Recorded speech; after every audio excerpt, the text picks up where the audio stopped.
Hi everyone, welcome to MathusEmbroideryCrafts. இப்போ நம்ம பார்க்க போகிறது சில்க் த்ரெட் மட்டும் யூஸ் பண்ணி எப்படி ஒரு ப்ளவுஸுக்கு எம்ப்ராய்டரி ஸ்டிச் பண்ணலாம் அப்படிங்கிறத பார்ப்போம். இப்போ நான் காமிக்கிறது இது saree. அழகான ஒரு ப்ளூ கலர் saree. இந்த சாரீக்கு ப்ளவுஸ் வந்து இந்த பிங்க்கில் இருந்தது. அப்போ ப்ளூ கலர் அதிகம் வேணும் அப்படின்னு கஸ்டமர் கேட்டிருந்தனால எப்படி சில்க் த்ரெட் மட்டும் யூஸ் பண்ணி நம்ம ஸ்டிச் பண்ணலாம் அப்படிங்கிறத பார்ப்போம். இப்போ நான் இந்த டயக்ராம் எடுத்திருக்கேன். நடுவில் ஸ்டோன் ஸ்டிச் பண்ணிவிட்டு இப்படி 3 லைன்ஸ் ட்ரா பண்ணியிருக்கேன். ஸ்டோன் ஷேப்புக்கு ஏற்றாப்புல இந்த டயக்ராம் நான் செட் பண்ணி போட்டிருக்கேன். அவுட்டர் லைன் மட்டும் நீங்கள் அதிகமாக டார்க்காக ட்ரா பண்ண வேண்டாம். இப்போ ஸ்டோன் பக்கம் இருந்து ஸ்டார்ட் பண்ணிக்கிடணும். சில்க் த்ரெட் டபுள் த்ரெட் எடுத்துக்கோங்க. ஃபஸ்ட் லைன் வந்து நம்பர் 1, அதில் செயின் எடுத்துக்கோங்க. செகண்ட் லைன் வந்து நம்பர் 2, அதில் ஒரு செயின் எடுத்துக்கணும். தேர்ட் லைனில் ஒரு செயின் எடுத்துக்கிடணும்.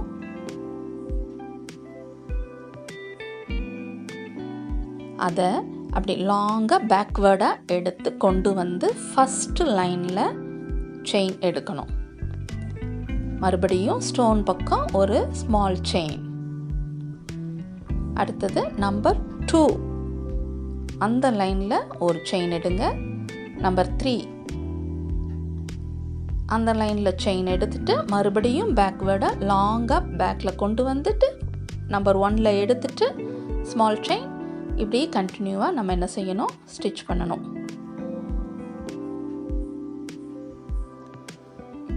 இப்போ இந்த டயக்ராம் வந்து ஃபஸ்ட் வந்து நான் ஸ்டார்ட் பண்ண இடம் வந்து சென்டர்லேருந்து தான் எடுத்திருக்கேன்.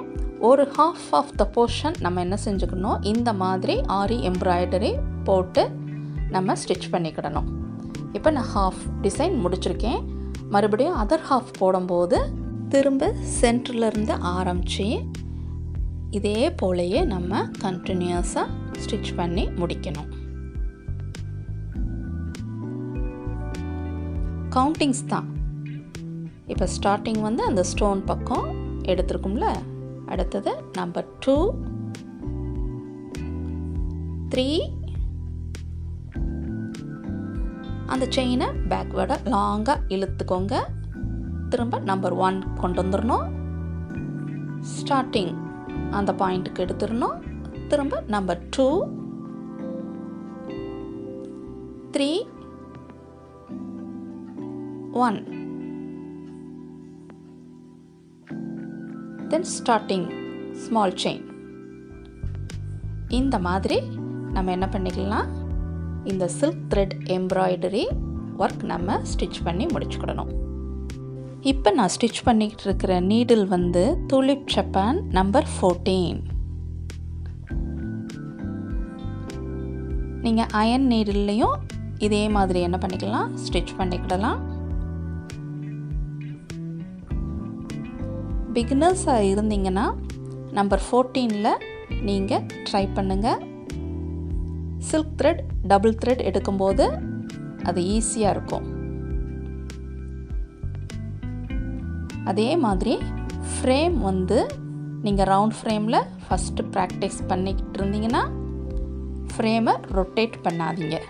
இந்த மாதிரி நம்ம என்ன செஞ்சுக்கிடணும், ஃபினிஷ் பண்ணிக்கிடணும். இப்போ சென்டரில் அந்த ஸ்டோன் பக்கம் கொஞ்சம் கேப் இருக்குது பார்த்தீங்களா, அதில் வந்து சுகர் பீட்ஸ், கோல்டு பீட்ஸ் எப்படி ஸ்டிச் பண்ணிக்கிடலாம் அப்படிங்கிறத பாருங்கள். சுகர் பீட்ஸுக்கு நான் யூஸ் பண்ணுற த்ரெட் வந்து ஆரி கோல்டு த்ரெட் டயால்ஜி நம்பர் 753. இந்த சுகர் பீட்ஸ் ஸ்டிச் பண்ணும்போது 2 பீட்ஸ் இல்லாட்டி 3 பீட்ஸ் மட்டும்தான் நம்ம என்ன செஞ்சுக்கிடணும், உள்ள த்ரெட்டில் இன்சர்ட் பண்ணி நம்ம ஸ்டிச் பண்ணிக்கிடணும். இந்த டேர்னிங் வர்ற இடத்துலலாம் 1 பீட் மட்டும் கொடுத்து நம்ம என்ன பண்ணிக்கலாம், செயின் ஸ்டிச் போட்டு ஸ்டிச் பண்ணிக்கிடலாம். திரும்ப மறுபடியும் 2 or 3 பீட்ஸ் கொடுத்து நம்ம செயின் ஸ்டிச் போட்டு ஃபினிஷ் பண்ணிக்கிடணும். இந்த மாதிரி நம்ம என்ன செஞ்சுக்கணும், முடிச்சுக்கிடணும். இப்போ நான் வந்து ஸ்டோன் சுற்றி பீட்ஸ் கொடுத்துருக்கேன். அதுக்கு கீழே ஒரு ஜர்கான் ஸ்டோன்ஸ் பேஸ் ரிங் அதை ஸ்டிச் பண்ணிவிட்டு அதில் ஸ்டோன் ஒயிட் ஸ்டோன் ஸ்டிக் பண்ணி முடிச்சிருக்கேன். இப்போ நீங்கள் பார்க்குறது வந்து ஸ்லீவ் டிசைன். ஸ்லீவில் அங்கங்கே இந்த டிசைன்ஸ் எல்லாம் ஃபுல் ஸ்லீவுக்கு டிசைன் பண்ணியிருக்கோம். பியூட்டிஃபுல்லாக இருக்குது பார்த்தீங்களா? சில்க் த்ரெட் மட்டும் யூஸ் பண்ணி ஸ்டிச் பண்ணது. இப்போ பாருங்கள், நான் நெக் லைனில் காமிக்கிறேன். நெக்கில் வந்து நம்ம 3 rows செயின், சுகர் பீட்ஸ், சாட்டின் ஸ்டிச், பைப்பிங் த்ரெட் கொடுத்து எம்போஸ்ட் சாட்டின் ஸ்டிச் யூஸ் பண்ணிவிட்டு செயின் ஸ்டோன், சுகர் பீட்ஸ் எல்லாம் யூஸ் பண்ணியிருக்கோம். இந்த டிசைன் வந்து நெக் லைனில் கழுத்தை சுற்றி மட்டும் இது வரும்.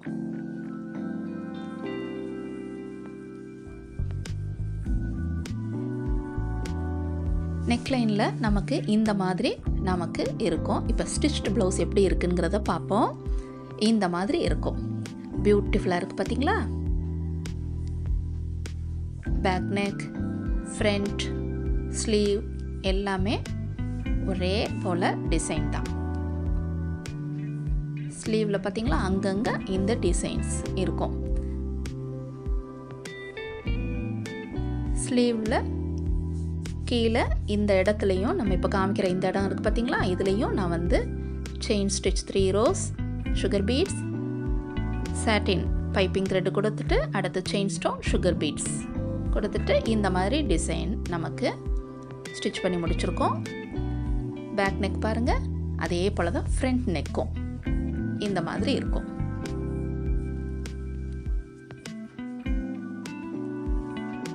இப்போ ப்ளவுஸ் ஹேங்கிங்ஸ் பாருங்களேன். நம்ம ப்ளவுஸில் வந்து என்ன டிசைன் செட் பண்ணியிருந்தோமோ அதே போல் தான் ப்ளவுஸ் ஹேங்கிங்ஸும் நான் மேக் பண்ணியிருக்கேன். இந்த ப்ளவுஸ் ஹேங்கிங்ஸ் எப்படி செய்யணும் அப்படிங்கிறத இதுக்கு முந்தின வீடியோவில் நான் டுட்டோரியல் உங்களுக்கு சொல்லி கொடுத்துருக்கேன். புதுசாக பார்க்குறவங்களுக்கு டிஸ்கிரிப்ஷனில் லிங்க் கொடுக்குறேன். நீங்கள் இந்த ப்ளவுஸ் ஹேங்கிங்ஸ் எப்படி செய்யணும் அப்படிங்கிறத போய் பார்த்து கற்றுக்கோங்க. இப்போ பாருங்கள், நம்மளுடைய ஃபுல் ப்ளவுஸ் டிசைன் எப்படி இருக்குது அப்படிங்கிறத பாருங்களேன். ஃபுல்லும் நமக்கு அந்த ப்ளூ கலர் சாரீ கலருக்கு ஏற்றாப்புலையே அந்த ப்ளூ கலர் த்ரெட்டை சில்க் த்ரெட்டில் கொண்டு வந்தது. ஃபினிஷிங் ரொம்ப அழகாக வந்தது. இந்த வீடியோ உங்களுக்கு யூஸ்ஃபுல்லாக இருந்துருந்துச்சுன்னா மதுஸ் எம்ப்ராய்டரி அண்ட் கிராஃப்ட்ஸுக்கு சப்ஸ்கிரைப் பண்ணிக்கோங்க, லைக் அண்ட் ஷேர் கொடுத்துக்கோங்க.